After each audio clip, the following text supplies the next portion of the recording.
माई बाबूजी हमरा संगे नहीं खन, यही से हम दुखी है। ये सोच के तू भी दुखी है ना? तुम काहे दुखी हो बड़की माई? हम तो यहाँ बहुत अच्छा से हैं। तू और बाबू साहेब हमरा से कितना प्यार करेला, हमार कितना ध्यान रखेलू। तू लोग हमके आभा के संगे स्कूल में भर्ती करवला।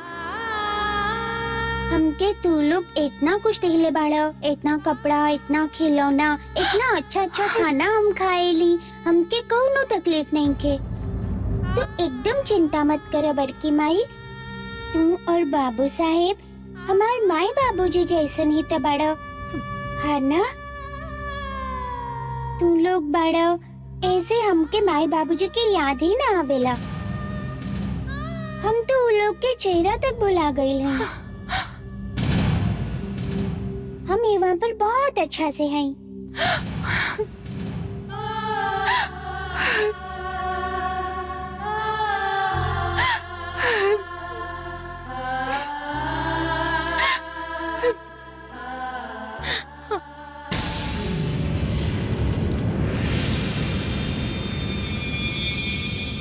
तुम लोग बड़ा ऐसे हमके माई बाबूजी की याद ही ना आवेला। हम तो उन लोग के चेहरा तक भुला गए हैं। हम यहाँ पर बहुत अच्छा से हैं।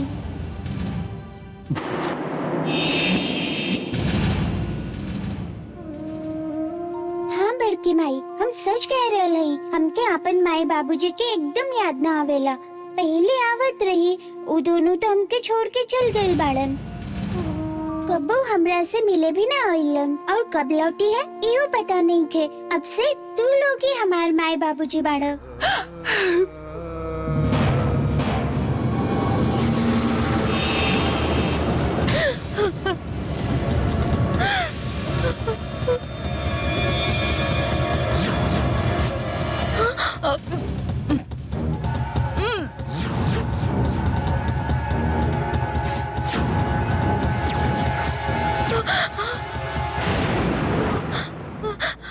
तू ही यहाँ पर क्या कर रहा लो गौरी? धीरे से। हम तो अन्नपूर्णा के ढूंढे आए रही साहब। भाभी जी ते कहले रही क्यों अन्नपूर्णा के गांव भेज देले है। बाकी अन्नपूर्णा हमके वहाँ पर ना मिली किससे? अन्नपूर्णा तो ही वहाँ पर आए। साहब भाभी जी हमरा संगे ऐसन काहे कहले साहब? वो कुछ गलत ना कहली। सुन लू ना अन्नपूर्णा के बात। हाँ, भाभी के बात भी सुन ली लू। हाँ, अन्नपूर्णा ही भाभी से ई झूठ बोले खातिर कहले रही। अन्नपूर्णा कहले रही? मतलब और का? अन्नपूर्णा के जब पता चलल कि राम प्रसाद ही राजा के खून कैले ह, तो ओकरा के तू लोग से नफरत हो गई। सीधा सा बात है। ओकरा बाद तो तू अन्नपूर्णा के छोड़ के गांव ही चल गई रहू। और भैया भाभी ओकरा के अपन बेटी की तरह पाल रहल बाड़न। आभा से कोनो भी चीज में आज के डेट में कम नहीं की। अच्छा खाना पीना, अच्छा कपड़ा, अच्छा स्कूल, सब तो मिल रहा ओकरा। यही से तब अन्नपूर्णा ही कहले रही कि यदि केहू ओकरा के ढूंढे खातिर आवे तो मतलब खास करके तू लोग कह देबे खातिर कि उ गांव चल गेली।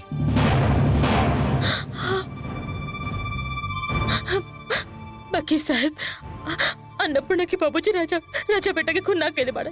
भगवान जाने लन वो राजा बेटा के खून ना केले बाड़े साहब। ओफो, अभी ई बात के डिस्कशन ना हो रहा है। बात हो रहा है कि तू लोग के बारे में अन्नपूर्णा का सोचेली। बाकी अन्नपूर्णा तो सच ना जाने रही ना। वो जे सोच रहा है वो सब गलत है साहब। हम ओकरा से सब समझा देब। हम ओकरा के सच बताएब। केकरा के बताइबू? अन्नपूर्णा के? वो तो अब तो हर बेटी ही ना रही। वो तो अब भैया भाभी के बेटी है। बाकी सोच, यदि तो के देख के भाभी के राजा बेटा की याद आ गई, तब हो सकेला कि वो अन्नपूर्णा के घर से निकाल देबे। ओकरा से अच्छा हमें को बात कही तो से। देखा, अन्नपूर्णा तो वहां पर अच्छा से ही है ना। ओकरा के छोड़ दो और तू चुपचाप वहां से चल जा। बाकी कैसे? वो तो हमारी इकलौती बेटी है, हम ओकरा चढ़ के कैसे रह पाए।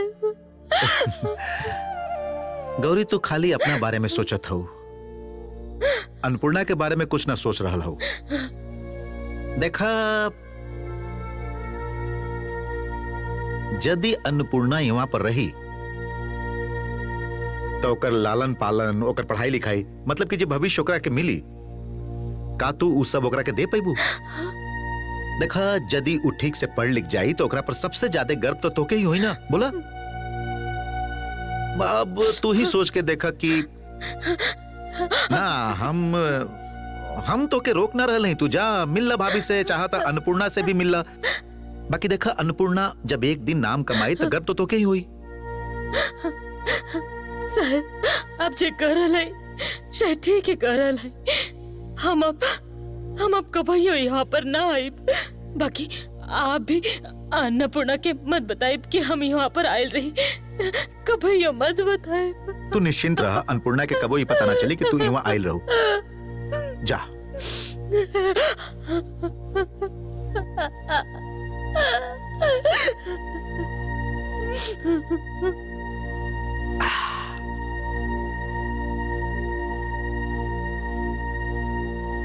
उफ, बाप रे, बच गई आज। हम यदि सही समय पर आके गौरी के ना देख लेती तो आज सब गड़बड़ हो जाइत। रीना, रीना, हे भगवान, कहवा गईली? रीना, कहवा गेल रहू? सुना, हम तो के बुलावे खातिर वहाँ आयल रही। चला खाना खाला। हमके भूख नहीं के दीदी। ई का दोपहरिया के बाद तू कुछ भी नहीं को कहले। कुछ भइल का? का भइल? कुछ घटना ऐसा घट जाला दीदी की अंदर से मन भर जाला। कुछ बात ऐसा होखेला जेकरा सुन के इतना अच्छा लागेला कि ओकरा सुन के ही पेट भर जाला।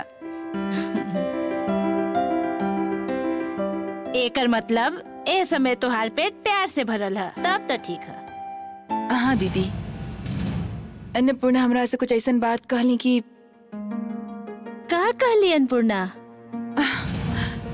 जाने ली दीदी, अन्नपूर्णा कहत रही कि हम और शांतनु ओकरा के इतना प्यार करेली कि ओकरा अपन माई बाबूजी की याद एकदम ना आवेलो, ओकर उ लोग के कमी महसूस ना होला। वो कहत रहे कि वो यहाँ पर अच्छा से खुश सही और हम लोग ही ओकर माई बाबूजी हैं। अन्नपूर्णा खुद अपना मुंह से ये बात कहली? हाँ दीदी, सच कह रहा नहीं।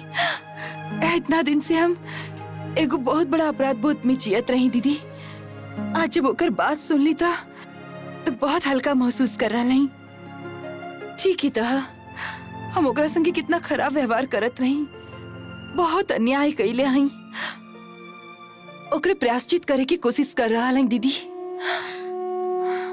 कोशिश के बात काहे कर रहल हो? ई तो एकदम सच है कि तू ओकरा अपन बेटी के तरह प्यार करेलू। ओकरा के भी ऐसने महसूस भइल हुई ना? हे भगवान, वो लड़की माई कह के दीदी के भी जाले फंसा लेली और दीदी भी बेवकूफ की तरह। माई बाबूजी खातिर दुख ना होला, काहे कि फुआ कहली कि हमार दुख देख के बड़की माई दुखी है। बड़की माई सोचेली कि उनका चलते ही तू लोग वहाँ से चल गई बाड़ा, हम का करती? तू लोग ही कहत रहन न कि हमारे को जिम्मेदारी हो, और वो जिम्मेदारी हो बड़की माई के दुख के दूर कैल। असल में हमार मन तो हमेशा तू लोग खातिर रोवेला। अब रोबे से का हुई? इतना तकलीफ उठा के बेटी के ढूंढने कसलू और ओकरा से बिना मिले चलैलू। का करी बताओ साहब, तो हमरा से गलत क्या न बड़ा हम लोग से मिल ही नहीं खींचा। के हो कुछ कह दिला सब तू ओकर बात मान लेलू? तो अपन बेटी के बिना पूरा जिंदगी रह पाइबू का? यदि वो हमरा से बिना मिलले ही अच्छा से रहेली, यदि यही में ओकर भलाई है तो अच्छा है, अच्छा खाना, अच्छा कपड़ा, बढ़िया स्कूल में पढ़ के यदि वो एगो अच्छा इंसान बनी, हमके ये दुख सहन करे के पड़ी। अन्नपूर्णा यदि खुश रही तो खुश? बेटी कभी अपन माई बाप के छोड़ के खुश रह सकेली? वो तो अच्छा से है, हम खुद अपन आँख से देख के आए हैं। वो हम लोग के बिना बहुत खुश है। वो खुद भाभी से कहत रही कि वो बहुत खुश है। ओकरा हम लोग के बिल्कुल भी याद ना आवेला।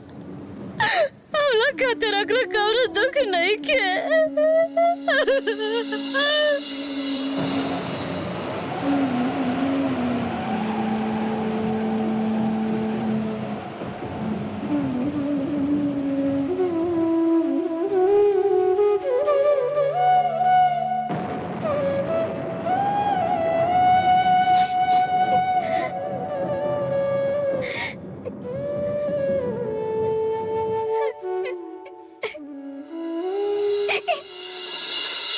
अन्नपूर्णा के ए समय ई घर से ना निकालल ही ठीक रही। और एकर पक्का इंतजाम आज हम कर लेनी, और वो अपन एक्टिंग के बल पर। तू जाने लुई घर में क्या आयल रही? गौरी। और केहू के देखे से पहले हम ओकरा के देख लेनी और ऐसन एक्टिंग कैली कि अब वही घर के दरवाजा पर कबो नहीं। ई का कर देली आप? गौरी घर में आयल रही? अरे ये तो अच्छा मौका रहे अन्नपूर्णा के ओकरा संगे ई घर से निकाले के। आप ही मौका भी गवा देली। ए भगवान, ये आप आज का कइले? अरे तू भड़क काहे रहल हो? शांत हो जा और बात के समझे के कोशिश करा। ये जे भाभी है ना, वो जितना बार अन्नपूर्णा के अपन आँख के सामने देखिए, उतना बार उनका के राजा की याद आई, उनका दुख हुई, समझ लू। और वो अन्नपूर्णा के बाप के जेल में हमेशा खातिर सड़ावे के सोची है। और ये बात भैया के पता ना चले, एकरा खातिर हर महीना वो पैसा दी है और हर महीना को पैसा में हमारा हिस्सा। भगवान, हम पागल हो जाए। आपके ऐसे बेवकूफी देख के हमारा माथा गरम हो रहा। ये सब कहला के बाद भी आप भाभी से कितना पैसा ऐड पाइब? और वो लड़की, वो ड्राइवर की लड़की जब एक घर में रह गई तब बड़का भैया के मन पर और एक घर के सब संपत्ति पर जरूर कब्जा जमा ली। बोनी के ये घर में नौकर बन के रह के पड़ी। हमके तो सब साफ दिखाई दे रहा। हेलो, हम जयश्री बोल रहा हैं। हम भाभी से बात कर सकत हैं का? पहले हमके बतावा का बात है? असल में आभा और अन्नपूर्णा के हम अब आगे से पढ़ा ना पाए, यही से। हेलो भाभी, हम जयश्री बोल रहा हैं। जयश्री, तारा से चंचला ये तरह बात ना उनका मत डांटी। असल में हम कहत रहे कि हम आभा और अन्नपूर्णा के पढ़ावे ना पाए, यही से। हाँ तो ठीक है, बाकी एकरा चलते ये तरह तोरा संगे का कहलू तू पढ़ावे ना आ पाइबू? का भइल जयश्री? एनी प्रॉब्लम? असल में हम आभा के स्कूल में टीचर की नौकरी खातिर अप्लाई कैले रही और हमके नौकरी मिल गई। अरे ये तो बहुत अच्छा खबर है, कांग्रेचुलेशंस। एकर मतलब कि अब तो लइकन से स्कूल में मिलल करबू और स्कूल में ही पढ़ाईबू, है ना? हाँ, और स्कूल के नियम के मुताबिक हम अपन स्कूल के लइकन के अलग से ट्यूशन ना पढ़ा सकेली, यही से अब हम वो दोनों के पढ़ावे ना आ पाएब। I am very very sorry भाभी। अरे मैं सॉरी की का बात है? तू दोनों के संगे कितना मेहनत कैले हो। अब तो लइकन खुद होमवर्क करे लायक हो गए बाड़न। वैसे तो स्कूल में तो गाइड करबे करबू। हाँ अच्छा सुनी तो, आप अभी वो दोनों के बताए मत। जब वो दोनों अचानक हम स्कूल में देखिए तो एकदम अचरज में पड़ जाइए।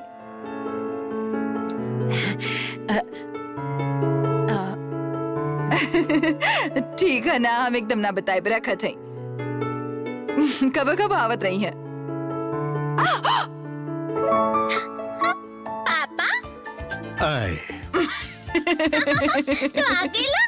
ये हमार बेटी सब सत्यानाश कर देली। हमके पहला बार तो मम्मी के छकावे के चांस मिलल रहे। वो हमके छकावे के चांस मिलत रहे, हम ना समझ पाए कि आप के हैं। हाँ? समझ तो ना पहलू ना।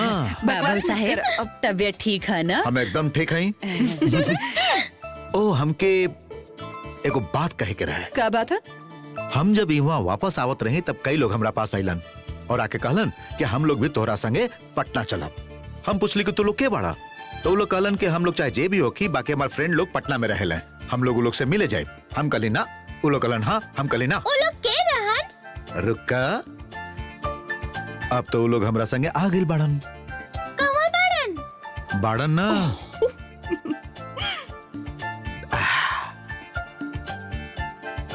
टैन टैव। देख ला।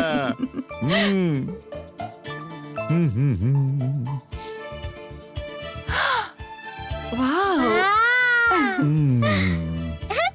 ये जरूर हमरा और अन्नपूर्णा खातिर होई। करेक्ट। बहुत मजा आई। हम अभी अन्नपूर्णा के देखा के लाओ। अरे जा जा जा।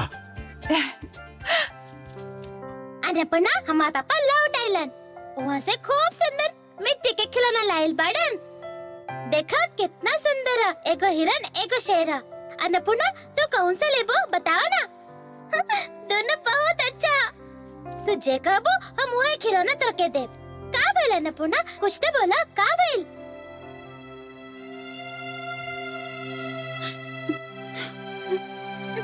ये का तू रो रहल हो का भइल तो के।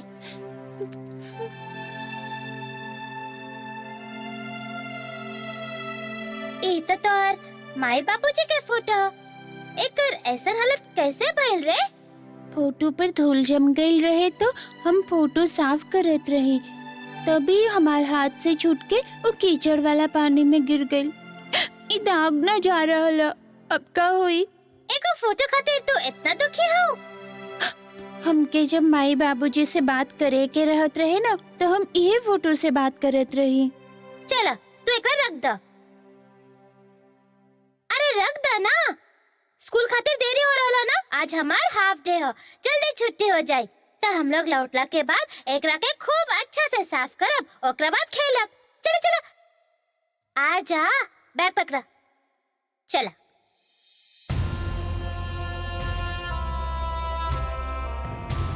फोन करके बतवले रही। हम जानत रही कि एगो सरप्राइज हुई। अब जा तू लोग फ्रेश हो जा, खेलबू ना तो जा जा जा जा, जा। जान न पड़ना, जल्दी से कपड़ा बदल लो, फिर हम दोनों लुका छिपी खेलब।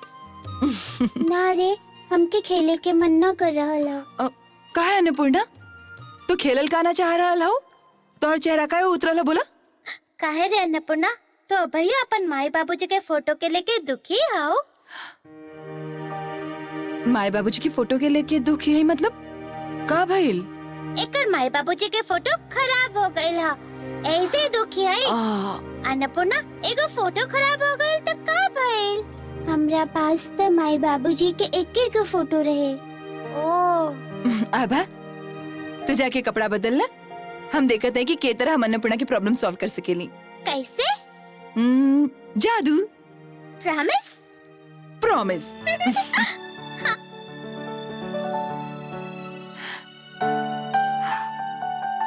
तो हर माई बाबूजी के फोटो खराब हो गए, ऐसे तो दुखी हो ना।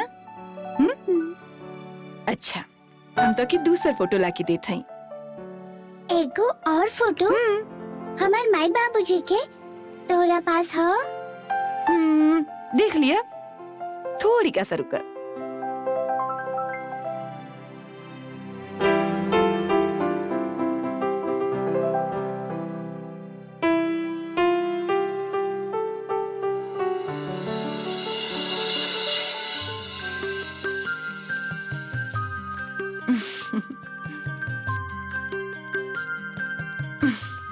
दिखावा हमके।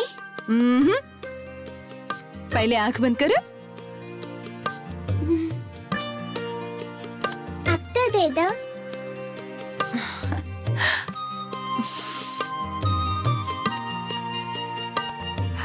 अब धीरे धीरे आंख खोला।